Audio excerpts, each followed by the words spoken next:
What's going on, everybody? Necrophage here on the Platinum Standard, and today I am bringing you guys my thoughts on the E3 press conferences that happened yesterday, more specifically Microsoft's and Sony's.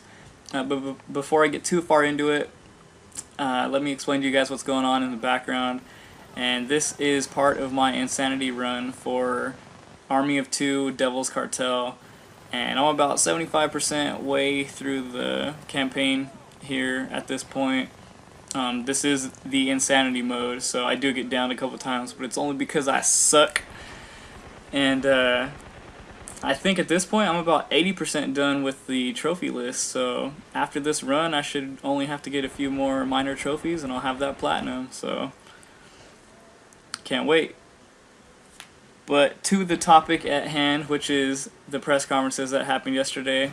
In classic gaming community fashion, we like to crown a winner for E3, and I'm going to come right out and say it, and I know all you guys are expecting it, but I do think Sony did actually win this E3 press conference battle, I guess you can call it, because Microsoft and Sony are always competing against each other. But it's more than just my natural affinity for Sony, which is why I'm saying they won. It's more due to what actually was said in these conferences. And the first main reason why I'm saying that Sony did kind of come out on top is the price point. Xbox One is being priced at $499, so if you include Xbox Live on top of that, I believe it's like $50 that they include for that. So I could be wrong. I don't have Xbox Live or an Xbox, so if I'm wrong, let me know. So I'm gonna say what, $550, that's what it's going to cost to buy an Xbox One for, you know, all its bells and whistles. And then Sony came out and said that their console is going to be for $399. So right away, it's more affordable, you know, and it has the consumer's eye at heart, or the consumer's wallet at heart, I guess I should say. And I think they are also getting away from the free online mentality that they've had in the past. So they're going to start including PlayStation Plus as kind of like their Xbox Live.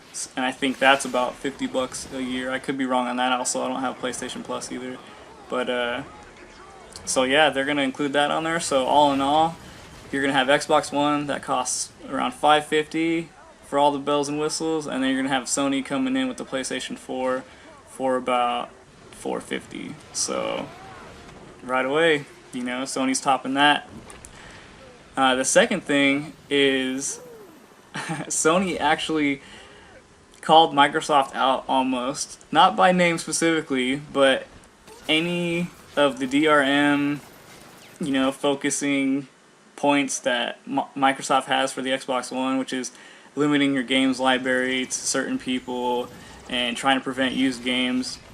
During Sony's conference, they basically came out and said, we're not doing anything that any other company is doing, which means specifically Microsoft. They almost had it in PowerPoint fashion at their conference. No checking in every 24 hours, or yeah, once every 24 hours to make sure that you're online. What was the other big one? They also said, you know, used games, all you have to do is just trade it. They're not going to prevent any used games from being played on their console. So there's going to be no use for all the online checking and anything like that. So that was cool, and that also leaves a good taste in my mouth, because I was afraid for a while that I was going to have to get rid of GameFly, because that's pretty much what I use to play any games that I don't specifically own. So as long as I know I can keep renting games from GameFly, then I'm okay with that. But unfortunately, there was some downside to Sony's conference, and that is their games library for the PlayStation 4 didn't seem to be too big. A lot of people are saying that, you know, maybe they're being more hush-hush about it because we still have some time left in the year before these things actually launch. But for speaking strictly for the conferences in themselves, I think Microsoft had the better presentations for games. They have a lot of exclusives, I think 12 or 13 exclusives, strictly for the Xbox One. And Sony kind of just had games that were going to be cross-platform between the two. Not to say that Sony isn't going to have a lot of good games for the PlayStation 4, but I think right now for the launch lineup itself, Xbox is kind of topping that. So, you know, you can't win all the battles, but at the same time, like I said, there's still time.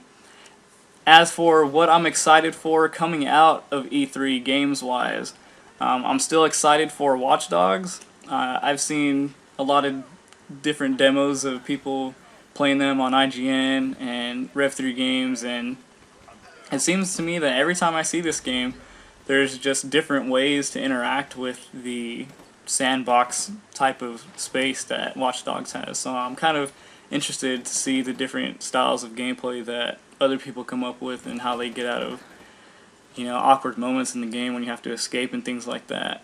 Another game that I'm interested in is The Order 1886, and I think this is actually a PlayStation 4 exclusive. And it looked like a lot of werewolf shooting, but hey, that caught my attention right away. Unfortunately, there wasn't any gameplay, but, you know, so I'll hold my praise for that game until I see some of it, but it still caught my eye, and it's on my radar now. Destiny is also a big one on my radar. I can think of 2 other gamers I can specifically play with on Destiny, so that's a good thing. I have 2 people already in mind. But the game just has a lot of ambitious kind of content to it. It looks like they're going to try and do a lot of MMO style of gameplay with it, you know, with upgrading your character and things like that. But just the world is so huge that it looks like you're going to not see a lot of that content for a long time, because you're gonna have to get through layers and layers of this game. So I'm interested for that also. The last game I'm actually completely interested in, and unfortunately I don't think I will be able to get my hands on, is Killer Instinct.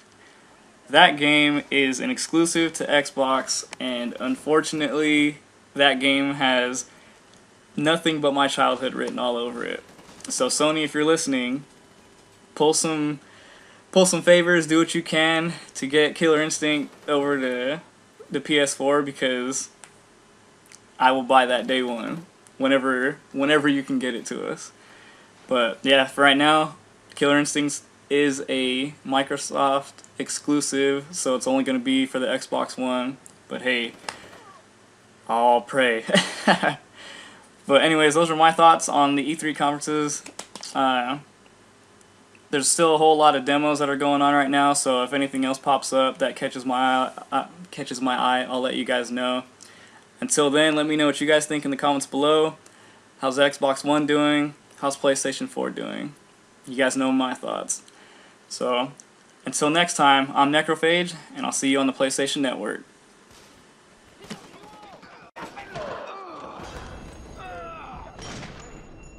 I'm hit.